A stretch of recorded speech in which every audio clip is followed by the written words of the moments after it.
Yeah, it's a familiar feeling conceding past the 75th minute. It's just so depressing, I think is the word. Full time at the Vitality Stadium, Bournemouth 1, Crystal Palace nil. For the first time in recent history, Bournemouth have done the double over Crystal Palace in the league. I think that's embarrassing in itself, to be honest. No disrespect to Bournemouth, they've progressed in the right way. That result has sentenced us to a maximum 14th place finish. We are now 9 points behind anywhere above us in the league. And I can't see us getting 9 points by the end of the season. I genuinely think that we're not going to finish out with 40 points or more. Like, it is not great. Like, the last 8 games of the season are against, I think, 6 of the top 8. I think that's what I heard on commentary. Correct me if I'm wrong. I can't be bothered to look right now because Palace are really grinding my gears at the moment. Like, and you can't, and it's a very frustrating one because normally you can blame the manager, but Glasner has inherited a team full of habits. Habits that have been instilled in them since the Roy Hodgson days, and I still blame Steve Parish for not sacking him soon enough. But that's another subject for another day. I can't be arsed talking about Steve Parish. One thing I will say is that for the Bournemouth goal, David Ozo was absolutely bullied off the ball by, guess what? The player that he refused to spend a couple of £1,000,000 for, and we was looking at him for the whole January window of last season, and look at him now. Doing a brilliant assist against Crystal Palace.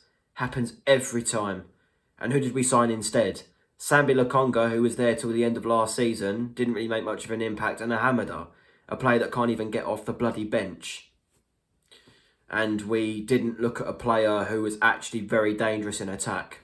Nearly every single attacking decision today was wrong. And you can't blame Glasner for that. You can't blame Glasner for what's going on in the players' minds. Because in terms of actually going forward today, we actually look quite good. I thought Adam Wharton was playing well. I thought Eze was making a few decent runs. But when we got into that position of whether to shoot or not, we just looked so confused. There was 3 times, especially in that first half, the one where Eze was through on goal on the left-hand side and he could have either passed it to Edward and had a shot. Instead, he just ran it into danger and was cleared very easily by the Bournemouth defender. You had the one where Will Hughes made a brilliant run. He could have had a go himself or passed it out wide to Ayew on the right. Instead, passed it to Eze on the left, who was dispossessed straight away. There was one more that I can't think of. I think it was Mateta. I'll think about that as I speak. The disallowed goal, unlucky, but it was offside. If it's offside, it's offside. You're not going to get away with it with VAR now, that's for sure. Frustrated me a little bit that Bournemouth used all 5 substitutes. That's another sign that they've invested properly in the right people, and we have not. They've, got a progressive manager from day one of this season, whereas we've decided to try and get a progressive manager over halfway into the season. And I think tonight's game just showed that that doesn't work. It doesn't work what we've done. We are now 14th with 30 points. And something that did amuse me tonight is how we were finally punished for losing. Every single week we get away with it. Other teams get bad results below us and we go, yeah, we got away with it. Tonight, Nottingham Forest beat Fulham 3-1. Everton got a priceless point at St James's Park. Even Burnley, I think, held on and got a point. They're in contention at the moment. It's a big ask, but if Luton were to go to the Emirates and win tomorrow night, then they go up level on points again with Forest and will be 5 points clear, back to square one. It's the first game where we've not scored in Oliver Glasner's tenure. And I think that was just down to very bad decision-making going forward. Not actually going forward, but, when we had the final chance, if you get what I mean. After we scored, Bournemouth looked a lot more confident after Bournemouth scored, they looked a lot more confident on the ball. Couldn't get it off them. We had a couple of penalty shouts. Both weren't penalties. Anderson was very lucky to remain on the pitch.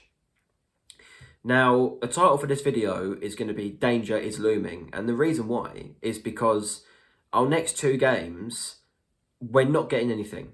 If we do, I'll be so shocked. Man City at home, Liverpool away. That is 2 free game weeks for teams below us to catch up. And I think there's a team or 2 teams below us with a game in hand as well. So, what are we going to do? We can't. It's out of our hands. We could be going into the game against West Ham in mid-April to late April in a lot more danger than we're in at the moment. And people didn't listen to me. When we beat Burnley, we looked like we was going to be safe. Things can change very quickly, and look where we are now. And I bet you there will still be fans that are saying we'll be fine. But at the end of the day, yes, we didn't play too badly today again, but it's the results that matter. Hence why we're in this mess. It is a mess. It's just meant to be a next level season, don't forget. I've put last season's shirt on because I think last season was better. Because at least we had that little bit of banter at the end of the season when Roy Hodgson took over. And we actually played well. I get that it doesn't help that we've got no Gahey, Elise, Doucouré. And that obviously is and Johnston as well. But I got to say, I think Dean Henderson can hold his head high. I think he played well today. And it's something that I don't really say about him. So, yeah. Next game's against Manchester City. It's going to be the same lineup again. We're just going to have to brace ourselves.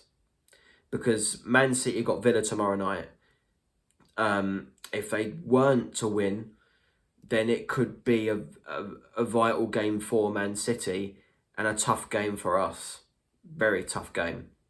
We've had our chances to get clear of the bottom 3, and we simply haven't took them.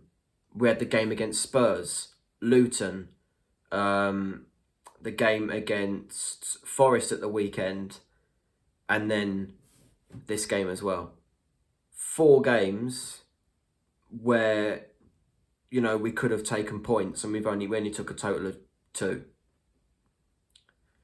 So, you know, games that we needed to get points and we haven't, hence why we're in this position. It's going to be a very bumpy end to the season, I reckon.